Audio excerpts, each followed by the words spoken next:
आज हम लोग एनसीईआरटी ज्योग्राफी क्लास 9 का चैप्टर नंबर 3 जिसमें ड्रेनेज के बारे में है उसका लास्ट टॉपिक लेक मतलब कि झील कवर करेंगे। तो सबसे पहले हम लोग बुक में दिया हुआ है सिर्फ कि इंडिया में कौन कौन सा झील कहाँ पे है, ठीक है।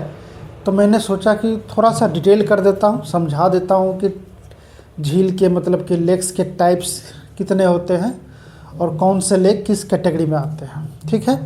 तो मैंने यहाँ पे दो बेसिस लिया है। सबसे पहला बेसिस लिया है on the basis of salinity, पानी का नमकीन स्वाद के आधार पे, ठीक है।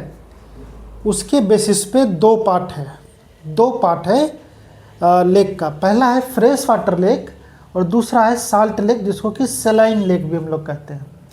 तो फ्रेश वाटर लेक हिंदी में जिसको हम लोग मीठे पानी का झील कहते हैं। इसका मतलब क्या हुआ? अगर कहते हैं कि कोई लेक जो है ये बैकाल लेक एक लार्जेस्ट फ्रेश वाटर लेक है, तो यहाँ पे फ्रेश वाटर का मतलब क्या हुआ वो हम समझेंगे। अब जैसे हम लोग कहते हैं चिल्का लेक इंडिया का जो है लार्जेस्ट साल्ट वाटर लेक है या साल्ट लेक है, तो उसका मतलब क्या हुआ। सांभर लेक एक साल्ट लेक है, तो ये साल्ट लेक का मतलब क्या हुआ ये सब हम लोग समझेंगे, ठीक है। पहला है फ्रेश वाटर लेक मतलब मीठे पानी का झील। अमाउंट ऑफ साल्ट क्या है? बहुत कम, ना के बराबर, ठीक है। तो ऐसे लेक का मतलब वो लेक जिसका पानी नमकीन एकदम ना के बराबर लगे, उसमें साल्ट का अमाउंट बहुत ही कम हो, तो वो हो गया फ्रेश वाटर लेक, ठीक है। अब देखिए साल्ट का उसमें क्वांटिटी अमाउंट जो है वो कम कैसे होगा? कम रहने के लिए क्या होना चाहिए? तो high rate of inflow and outflow of water, ठीक है। मतलब पानी उसमें रुके नहीं, पानी आए, इनफ्लो मतलब आना, आउटफ्लो मतलब जाना, मतलब बराबर पानी जो है उसमें इन और आउट होते रहे। पानी अगर वहाँ जमाव नहीं करेगा, जमेगा नहीं, वहाँ पे पड़ा हुआ नहीं रहेगा, तो साल्टनेस होने का चांस बेहद कम हो जाता है, ठीक है। अब देखिए रिसीव वाटर, उसमें पानी कहाँ से आना चाहिए? रेनफॉल, अगर बारिश से भी पानी आया है, स्नो जो मेल्ट होता है, ग्लेशियर लेक, वाटर स्प्रिंग से पानी जो आता है, सरफेस रन ऑफ, नदी में फ्लड हो गया, बहुत ज़्यादा पानी हो गया सरफेस पे, तो वो पानी टघर के जो है इसमें आके गिर गया इस लेक में। तो ये सब कैरेक्टरिस्टिक्स है फ्रेश वाटर लेक का, ठीक है। मतलब कि ओशन से मतलब समुद्र से पानी इसमें नहीं आना चाहिए, ठीक है। तो ये हो गया फ्रेश वाटर लेक। जैसे एग्जांपल देख लीजिए डल लेक, वुलर लेक, कश्मीर में है ये, नॉर्थ इंडिया। तो डल लेक, वुलर लेक ये सब एक तरह का ग्लेशियर लेक आप कह सकते हैं। इसमें ग्लेशियर का स्नो मेल्ट होने से भी पानी आता है और रेनफॉल से भी आता है, और इसका इनफ्लो और आउटफ्लो भी अच्छा होगा, इसलिए ये एक फ्रेश वाटर लेक है। अब आगे ये बैकाल लेक, ये भी एक लार्जेस्ट फ्रेश वाटर लेक है। ये सब एग्जांपल है फ्रेश वाटर लेक का। इसमें इनफ्लो आउटफ्लो होगा और ये होगा क्या कहते हैं रेन वाटर का, इसमें एडवांटेज ज़्यादा होगा। अब सेकेंड टाइप हम लोग देखते हैं साल्ट लेक मतलब कि सलाइन लेक, मतलब खारे पानी का जल। अब इसमें कम है तो ये हो गया मीठा पानी। अब इसमें अमाउंट साल्ट का जो है वो बहुत ही ज़्यादा होता है, तो इसका मतलब ये कैसा लगेगा? नमकीन लगेगा, इसलिए खारा पानी का झील हो गया। ये कैसा जगह में पाया जाता है? तो जो भी रीजन सेमी एरिड या एरिड रीजन होगा, मतलब शुष्क जलवायु, मतलब कि काफ़ी सूखा क्षेत्र, जहाँ की बारिश, जहाँ की रेनफॉल जो है वो 10 mm से भी काफ़ी कम होता है, ठीक है। तो वैसे रीजन को हम लोग कहते हैं, काफ़ी कम बारिश जिस रीजन में होता है उस रीजन को हम लोग कहते हैं एरिड रीजन या फिर सेमी एरिड रीजन, शुष्क जल वायु। तो वैसे क्लाइमेट में भी जो है जो भी लेक होगा वो एक साल्ट लेक होगा। वहाँ रेट ऑफ एवापोरेशन जो है वो काफ़ी ज़्यादा होगा।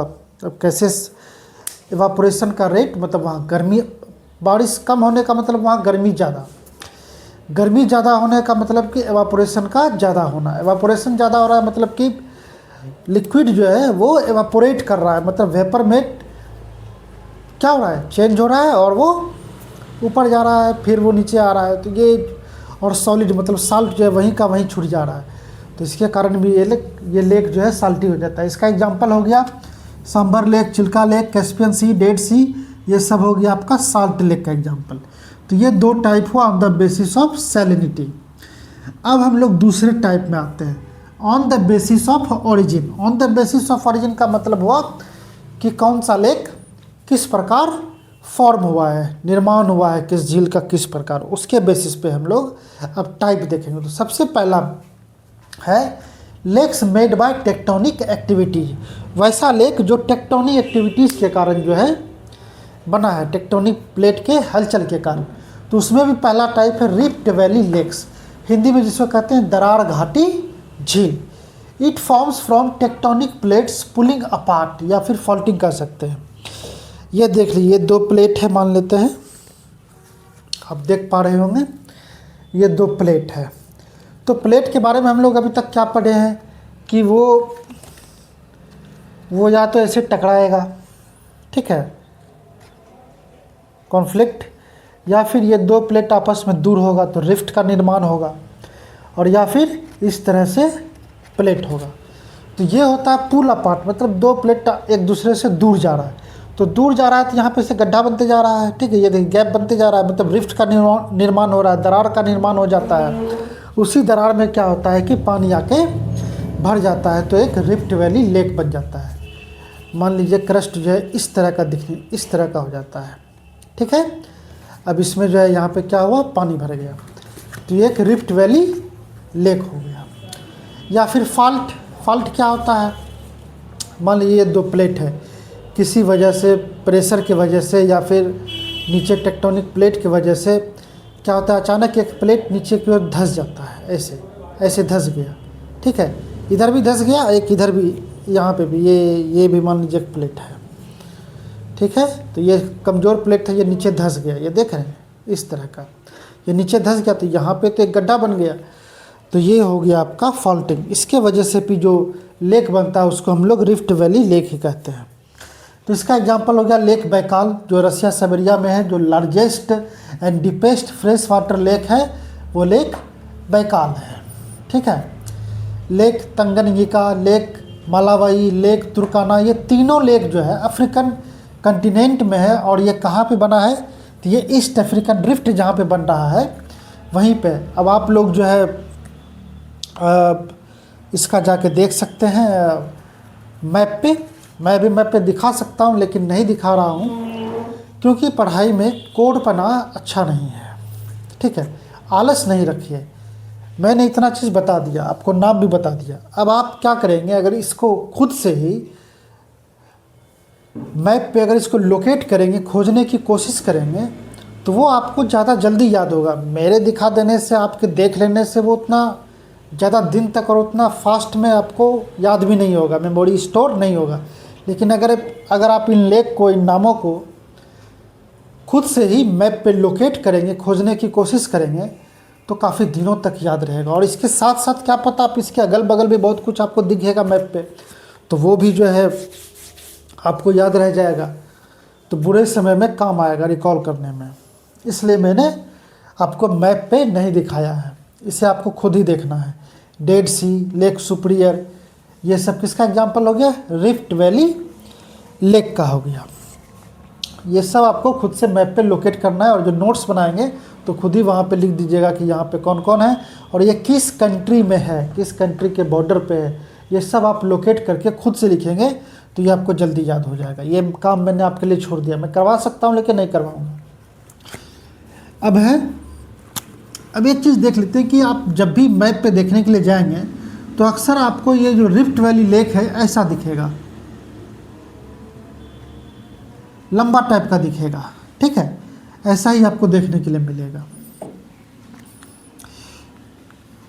अब है लेक्स मेड बाय डिप्रेशन। दूसरा टाइप क्या है इस lake made by tectonic activities, lakes made by depression या फिर टेक्टोनिक बेसिन्स भी कहते हैं, जिसको हिंदी में हम लोग कहते हैं धसान घाटी झील। It forms due to subsidence और सिंकिंग ऑफ क्रस्ट। अब मान लेते हैं कि किसी क्रस्ट के नीचे वाटर बहुत ज़्यादा है, उसमें वाटर बहुत ज़्यादा मिला हुआ है और ये क्रस्ट जो है इस तरह से मान लेते हैं कि है। नीचे टेक्टोनिक में कुछ हलचल हुआ, भूकंप हुआ, ऐसे ऐसे हिला विला प्लेट व्लेट, तो हिला, अब यहाँ पानी है तो पानी भी तो इधर उधर होगा, तो इसके वजह से क्या हुआ कि ये अचानक से जो है ये प्लेट जो है ये यहाँ पे अचानक से करके धंस जाएगा इस तरह से। ठीक है, आपको दिख रहा होगा अचानक से किसी एक पॉइंट पे से करके धंस जाएगा। ठीक है, तो इसलिए इसको कहते हैं धसान घाटी झील। ये आपका धंसने की वजह से जो है ये इस तरह से हो जाएगा, इस तरह का लेक रहेगा ये। ठीक है, इसका एग्जाम्पल हो गया वुलर लेक, तिलैया बांध लेक, कैस्पियन सी, अरल सी, लेक विक्टोरिया, लेक चाद। अब ये लेक विक्टोरिया आपको पता ही होगा कि नाइल रिवर का उद्गम स्थल यहीं से माना जाता है। वाइट नाइल रिवर का स्टार्टिंग पॉइंट जो है लेक विक्टोरिया को ही माना जाता है। आगे जाके ये ब्लू नाइल रिवर से मिलती है। तो ये सब क्या हो गया, लेक्स मेड बाय डिप्रेशन या टेक्टोनिक बेसिन्स कह सकते हैं, मतलब धसान घाटी झील का ये सब एग्जाम्पल हो गया। तिलैया बांध झारखंड के कोडरमा में है, ये बराकर नदी से बनी है। वुलर लेक जो है ये आपके इंडिया में है, कश्मीर में है, और ये झेलम रिवर से बनी है। ठीक है, तो आपको ये सारा चीज़ें नोट कर लें, और ज़रूर से ज़रूर आप जितना भी लेक मैंने अभी तक बताया है वो सब लेक को आप मैप पे खुद ही लोकेट करेंगे और लिखेंगे किस कंट्री में है, किस कंट्री के पास में है। ठीक है, तो अब मैं इसके बाद वाला टाइप को लिखता हूँ।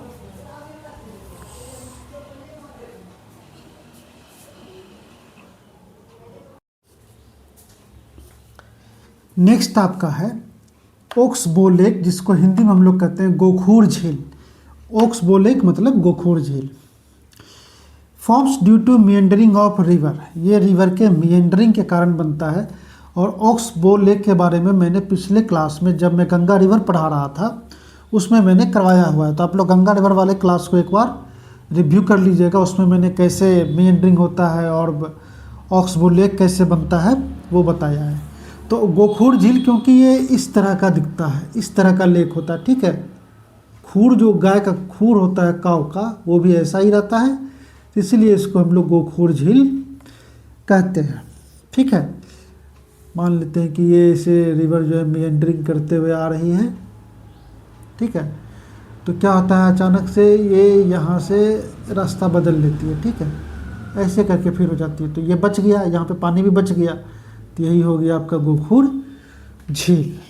ठीक है, इसका एग्जांपल हो गया आपका बेहतरीन एग्जांपल एक कांवर लेक, जिसको कंवर ताल भी हम लोग कहते हैं। ये बेगूसराय में बिहार के, जो बूढ़ी गंडक के मेंडरिंग से बना है, और ये एशिया का सबसे लार्जेस्ट ओक्सबो लेक है। कौन? अपना कांवर ताल बेगूसराय वाला। और एक है सरेमान झील, सरेमान लेक, ये भी आपका गंडक रिवर से, ये बूढ़ी गंडक से, ये गंडक से बनता है। ये आपका वेस्ट चंपारण बेतिया में बनता है। ठीक है, उसके बाद नेक्स्ट एग्जांपल है क्रेटर लेक। ये कैसे बनता है? Forms when a volcanic eruption creates a circular crater. तो ये मानते हैं कि हम लोग ये वॉल्केनिक इरप्शन हुआ, ये यहाँ से ऐसे करके लावा निकलता है। ठीक है, ये मान लेते हैं कि वॉल्केनिक इरप्शन हो रहा है। एक टाइम पीरियड के बाद ये इरप्शन बंद हो गया, जितना लावा निकलना था वो निकल गया। अब हम लोग इसको गायब करते हैं। ठीक है, तो होता क्या है कि यहाँ पे इसका माउथ पे, मुहाना पे, जहाँ से लावा बाहर निकलता है, सरफेस पे आता है, वहाँ पे इस तरह का एक सर्कुलर टाइप का, उधर से 3D समझ लिए, इस तरह का गड्ढा बन जाता है। ठीक है, इसी में फिर बारिश होती है, बारिश का पानी इसमें जमा होता है, तो ये भी एक लेक बन जाता है। तो समझ गए इसको क्या कहते हैं? इसको कहते हैं क्रेटर। ये क्या हो गया? इसको ही कहते हैं क्रेटर। ये जो गोल ऐसा बन जाता है इरप्शन के बाद, इसको हम लोग कहते हैं क्रेटर। ठीक है, गड्ढा ऐसा गोल ऐसा बन गया और इसी में बारिश का पानी जो है वो ऐसे जमा हो गया, तो ये बन गया क्रेटर लेक। ठीक है, जिसका एग्जांपल है क्रेटर लेक, ये यूएसए में है। Lake Toba, heaven lake, heaven lake जो है चाइना और कोरिया के बॉर्डर पे है। तो इन सबको भी आप लोकेट करेंगे मैप पे खुद ही कहाँ है, उसके बाद लिख लेंगे। मैंने मुंह से तो बता ही दिया, ओरली मैंने बता दिया है, बस आप लोग को ये राइट डाउन खुद से लोकेट करके मैप पे करना है। एक देखिए लोनार लेक है, ये रेड से मैंने अंडरलाइन किया है। लोनार लेक जो महाराष्ट्र इंडिया में है, ये भी इसी तरह का एक सर्कुलर क्रेटर टाइप का ही है, इसी तरह का ये बना हुआ है। लेकिन ये वॉल्केनिक इरप्शन से नहीं बना है, ये एक स्पेशल टाइप है। बट ये क्रेटर लेक ही होगा क्योंकि ये क्रेटर टाइप के फॉर्म में है, शेप लिए हुए। ये क्या है, क्या माना जाता है कि बहुत समय पहले, हज़ारों साल पहले कभी कोई मेटेरिट जो है, उल्कापिंड जो है, वो अर्थ से टकराई थी, जिसके कारण यहाँ प्रेशर की वजह से यहाँ पे ज़मीन ऐसे करके धंस गया, एक बन गया सर्कुलर क्रेटर। और फिर उसमें धीरे धीरे नदी का पानी जमा हो गया या फिर बारिश का पानी जमा हो गया, तो ये बन गया आपका क्रेटर लेक। अब हम लोग नेक्स्ट 2 टाइप देखेंगे, लगून लेक और glacier lake.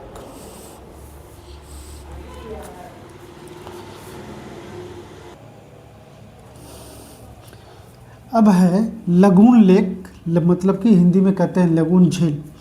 It forms when sand bar as a barrier separates a part of sea from main ocean. तो जैसे कि मान लेते हैं कि ये पेनिनसुलर इंडिया हो गया,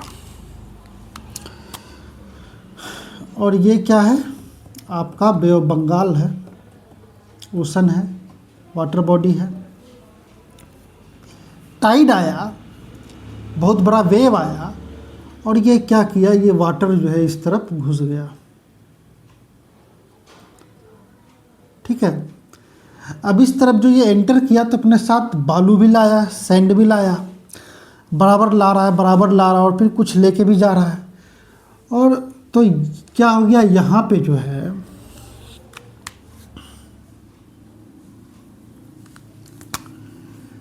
बराबर पानी आने की वजह से, टाइड की वजह से या वेव की वजह से यहाँ पे बालू जमा होते गया, इस तरह का बालू का, सैंड का बैरियर बन गया। ठीक है, मतलब पानी आया तो ढेर सारा जरूर, लेकिन वापस ओशन में नहीं जा सका, ये यहीं फंस के रह गया, क्योंकि यहाँ पे एक अपलिफ्टमेंट हो गया, एक बालू का ढेर हो गया, एक तरह का बैरियर हो गया। लेकिन फिर भी थोड़ा सा रास्ता बना हुआ है पानी आने के लिए और जाने के लिए। ठीक है, तो इसको कहते हैं हम लोग लगून। ठीक है, सभी तरफ से ये घिरा हुआ है, लेकिन एक छोटा सा रास्ता अभी भी पानी आने के लिए और जाने के लिए बना हुआ है, और सैंड बार से एक बैरियर बन गया ताकि सारा पानी बाहर नहीं जा सकता है, कम ही पानी बाहर जा सकता है, और कम ही पानी फिर अंदर भी आ सकता है। ठीक है, यह हो सकता है बहुत ज़्यादा टाइड आ गया, बहुत ज़्यादा बड़ा वेव आ गया, तो ये सैंड बार के ऊपर से पानी चला जाएगा। ठीक है, तो ये हो गया आपका लगून झील, इसी को कहते हैं, ये रहा ऐसे करके लगून झील। ठीक है, तो इस तरह का लेक कहाँ है, चिल्का लेक हो गया जो उड़ीसा में है, इंडिया में है, और ये लार्जेस्ट लगून और साल्ट लेक है इंडिया का। पुलिकट लेक, वेम्बनाड लेक इसलिए कहा जा सकता है कि ये मेनली फाउंड इन या एट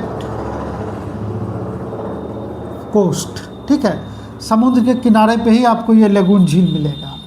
ठीक है, एक होता है ब्रैकिश वाटर लेक भी, एक क्या होता है, एक ब्रैकिश वाटर भी होता है, back water lake, sorry brackish water तो मतलब वही साल्टी हो गया, नमकीन हो गया। बैक वाटर लेक, उसमें क्या होता है कि मान लेते हैं कि टाइड के साथ बहुत ज़्यादा पानी जो है आया, वो इधर घुसा, यहाँ पे पहले से कोई गड्ढा है, तो ये जो पानी आया यहाँ पे घुसा, फिर तो ये वे पीछे गया, बैक गया, तो ये पानी लेके चला गया, लेकिन कुछ पानी इसी में जम गया, तो ये हो गया आपका बैक वाटर लेक। ये आपको जो है अक्सर यहाँ केरल के पास मिलेगा देखने के लिए, यहाँ पे है ये बैक वाटर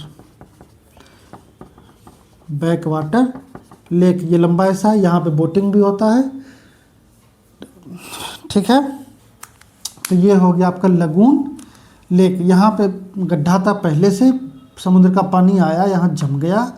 ठीक है, यहाँ निकलने और आने का रास्ता नहीं बना हुआ है, तो ये आपका हो गया बैक वाटर लेक। लेकिन बना है आपका ओशन के वाटर से ही, लेकिन यहाँ क्या है कि यहाँ पानी अंदर आया, तो यहाँ बराबर जो है आने की वजह से यहाँ पे ढेर सारा बालू जमा हो गया, सैंड जमा हो गया, एक तरह का बैरियर बन गया, और ये सारा पानी फिर वापस ओशन में नहीं जा सका। लेकिन फिर भी एक रास्ता अभी भी बना हुआ है जहाँ से ये थोड़ा बहुत उधर जाते रहता है, और या फिर पानी इसमें आते रहता है, जिसको कहते हैं लगून। यही ये दोनों में डिफरेंस है। तो ये Chilka lake, Pulicat lake, Vembanad lake, ये सारा जो है आपको ईस्टर्न कोस्ट पे मिलेगा इंडिया के। अब है ग्लेशियर लेक, जिसको हिंदी में हम लोग कहते हैं हिमानी झील। When a glacier moves down it scraps the land surface. तो ग्लेशियर क्या है? ग्लेशियल एक हो गया सी ऑफ सॉलिड लिक्विड, ठीक है, मतलब सी ऑफ स्नो, आइस, मतलब वो भी तैर ही रहा है, ठीक है, वो भी फ्लोट कर रहा है, बट माउंटेन पे, रॉकी सरफेस पे वो फ्लोट कर रहा है। अब जब फ्लोट करेगा, मान लेते हैं कि ये माउंटेन है इस तरह से, और इस पे ये आपका हो गया ग्लेशियर, मतलब स्नो, सॉलिड स्नो। तो ये मान लेते हैं कि ग्रेविटेशन के कारण ये इस तरफ ऐसे करके नीचे की तरफ मूव कर रहा है, ठीक है, इस तरह से मूव कर रहा है।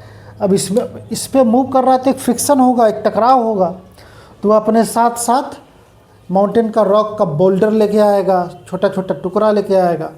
तो वो बोल्डर वगैरह ही, वो टुकड़ा जो है, चट्टान का टुकड़ा यहाँ पे मान लेते हैं कि जमा हो गया कहीं पे आकर के, और टेम्परेचर बढ़ा और ये स्नो जो मेल्ट किया तो उसका पानी आया। एक तो क्या हुआ कि यहाँ पे मान लेते हैं कि बहुत ज़्यादा फ्रिक्शन हो गया, बहुत ज़्यादा बोल्डर यहाँ लेके चला गया, यहाँ पे थोड़ा सा गड्ढा बना हुआ है, वहाँ पे भी पानी जमा हो गया, यहाँ से ग्लेशियर जा चुका है, मेल्ट होने की वजह से यहाँ पे पानी फंस गया, ठीक है। दूसरा क्या रीज़न होता है, ये दूसरा किस तरह का होता है कि ये जो मूवमेंट कर रहा था अपने साथ, जो बोल्डर लेके जा रहा था, वो बोल्डर कहीं ना कहीं छोड़ देता है, वो फंस के रह जाता है, तो बोल्डर जमा होते गया, एक तरह का वो डैम का निर्माण हो जाता है, एक तरह से नेचुरल डैम कह सकते हैं आपको। तो जब ये टेम्परेचर हाई हुआ, स्नो मेल्ट हुआ, उससे जो पानी आया वो जब इधर आया तो उस डैम में फंस गया, ठीक है, वो जो बोल्डर जमा हो गया तो उसके कारण वो पानी आगे जा नहीं सका, वहीं पे जमा हो गया थोड़ा सा, तो वो भी एक लेक बन गया। तो वैसे लेक को कहते हैं हम लोग ग्लेशियर लेक। और ये आपको इसका एग्जांपल हो गया गुरुदोंगमार लेक जो सिक्किम में है, लोनक लेक भी सिक्किम में है, और एक हिमाचल प्रदेश में है जिपांग घाट लेक। तो आप ये सब को लोकेट कर लेंगे, गूगल भी कर लेंगे, थोड़ा डिटेल में भी नॉलेज ले लेंगे। तो ये आपका इसी के साथ हो गया लेक कंप्लीट, और एनसीईआरटी ज्योग्राफी चैप्टर 3 का, मतलब ड्रेनेज चैप्टर का जो है आपका लेक टॉपिक के साथ ये चैप्टर हो गया फुल फिनिश। अब हम लोग इससे रिलेटेड क्या, मतलब चैप्टर 1, 2 और 3, ये तीनों से हम लोग एमसीक्यू टाइप का क्वेश्चन सॉल्व करेंगे, जो कि पीवाईक्यू भी होगा, और जो नहीं आया जिसका संभावना है कि ये भी पीवाईक्यू में आ सकता है, वो भी हम लोग डिस्कस करेंगे। उसके बाद ही हम लोग नेक्स्ट चैप्टर क्लाइमेट में जाएंगे, क्लास 9 के ज्योग्राफी चैप्टर 4 में, ठीक है। Thank you. और हाँ सॉरी, आप हमारा शॉर्ट्स भी बराबर देख सकते हैं। शॉर्ट्स में भी मैं बहुत सारे ज्योग्राफिकल टर्म को, जो है भौगोलिक शब्दावली को मैंने समझाया हुआ है, एक एनिमेशन के थ्रू मैंने बहुत सी, जैसे कि ईश्वरी क्या होता है, और भी बहुत सारी चीज़ें वहाँ मैंने समझाया। अब ये लेक के बारे में जो है एक इन्फोग्राफिक फिगर जो है वो भी मैं शॉर्ट्स में डालूंगा एक दिन बना के। आप लोग हमेशा मेरे शॉर्ट्स पे भी ध्यान रखा करेंगे, वहाँ पे भी मैं बहुत सारा चीज़ समझाने का, जो छोटा छोटा चीज़ है, जो छोटा टर्म है लेकिन उसका मीनिंग ब्रॉड है और वो काफ़ी कंफ्यूजिंग टर्म भी है, तो उसको मैंने बहुत ही ईजी वे में एक एनिमेशन बना के शॉर्ट्स में बहुत सारी चीज़ों को मैंने डाला है, और आगे भी डालते रहूँगा। आप लोग वहाँ भी देखते रहिएगा। और कभी कभी मैं सिर्फ इमेज भी डालता हूँ और कुछ क्वेश्चंस भी पूछता हूँ। उसके लिए आप, हमारा पोस्ट भी यूट्यूब पे पोस्ट होता है, क्विज पोस्ट। आप उस क्विज का आंसर ज़्यादा से ज़्यादा किया करें तो ज़्यादा अच्छा रहेगा, ठीक है, रिवीजन अच्छे से होगा। Thank you.